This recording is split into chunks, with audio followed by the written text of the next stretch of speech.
మనకి జయప్రకాష్ నారాయణ గారు చాలా బ్రహ్మాండంగా చెప్పాడు, దాని గురించి లోటుపాటు కూడా చెప్పాడు.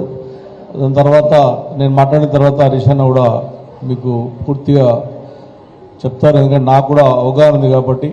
నేను హరీష్ అన్న కూడా కొన్ని విషయాలు చెప్పాలన్నటువంటి ఆలోచన, ఎందుకంటే జయప్రకాష్ నారాయణ గారు కూడా మేమే వెళ్ళి రిక్వెస్ట్ చేశాం, ఎందుకంటే ఒక మెసేజ్ పార్టీలకు అతీతంగా ఉండాలి.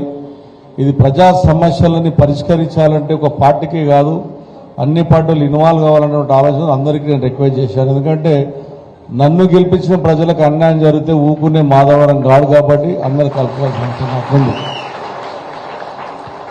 అన్న. ఒకటి, కుకట్పల్లి కాన్ఫరెన్స్లో 22A అనేటటువంటిది ఏదో నిన్న మొన్న పెట్టింది కాదన్న. ఇది నేను జనవరి నుంచి ముఖ్యమంత్రి గారు నల్లజరుకు వచ్చినప్పుడు నేను అడిగాను, సార్ నువ్వు ఇట్లా ఉందని లెటర్ ఇచ్చాను.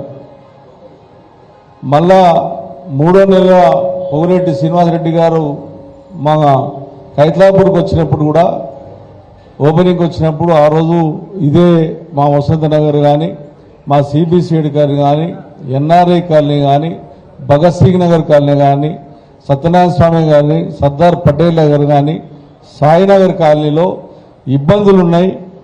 ఇవి ఎప్పుడో 50 సంవత్సరాల నుంచి కొనుక్కున్నటువంటి కట్టుకున్నటువంటి ల్యాండ్లలో 22A పెట్టారు, దీన్ని పరిష్కరించిపోయి ఆ రోజు అడిగారు.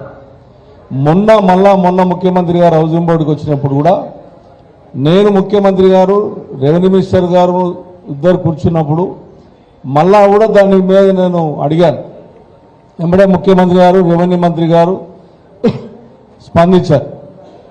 దాని తర్వాత చూస్తే మా సైబర్ సిటీ అని ఉంటుంది అన్నమాట మా దగ్గర ముషాపేటలో, మసూద్ గారు వచ్చారు దాని ప్రెసిడెంట్. సుమారుగా 10,000 ఫ్లాట్స్ ఉంటాయి, 5,000 ఫ్లాట్స్ ఉంటాయి, 10,000 పాపులేషన్ ఉంటుంది. దాన్ని కూడా 22లో పెట్టేశారు. ఇది పైగా ల్యాండ్ అనుకున్నా మరి దాన్ని పెట్టారు.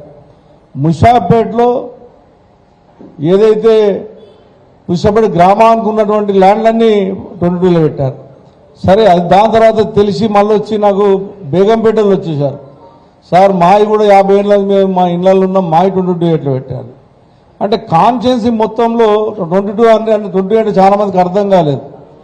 ఇది మనం చెప్పిన తర్వాత మీరందరూ అక్కడక్కడ మీరు మాట్లాడిన మాటలని ఇది గవర్నమెంట్ ల్యాండ్ కింద డిక్లేర్ చేసింది అని చెప్పిన తర్వాత ప్రజలకు ఒక అవగాహన ఏర్పడింది. 2 అన్న, గతంలో మనం పరిపాలించినప్పుడు నేను ఎమ్మెల్యే అయిన తర్వాత మా వాళ్ళకు చాలా మంది తెలుసు, కేపీబీ కాలనీలో సుమారుగా 40-50 ఎకరాల ల్యాండు, కేపీబీ కాలనీకి సంబంధించిన ల్యాండు ప్రజలకు అంకితం చేపించినాను. నేను ప్రజలకు అంకితం చేశాను.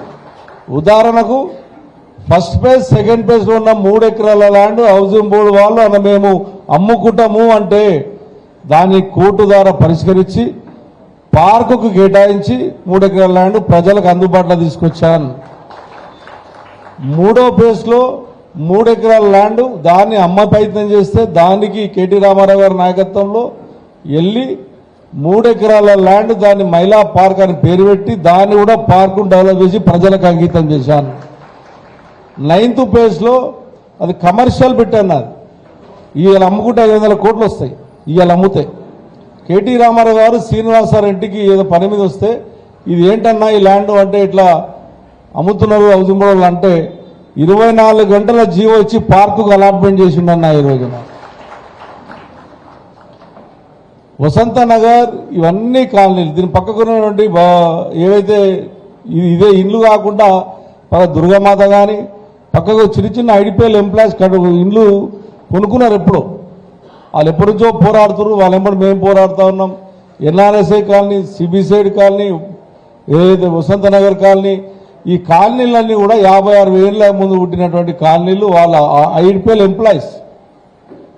ఇంకోటి పైగా ల్యాండ్ అంటే గవర్నమెంట్ అంటుంది అన్నది, అది కరెక్ట్ కాదన్నది. పూర్తిగా కోర్టులలో, సుప్రీంకోర్టులలో కొన్ని ఆర్డర్స్ వచ్చినాయి.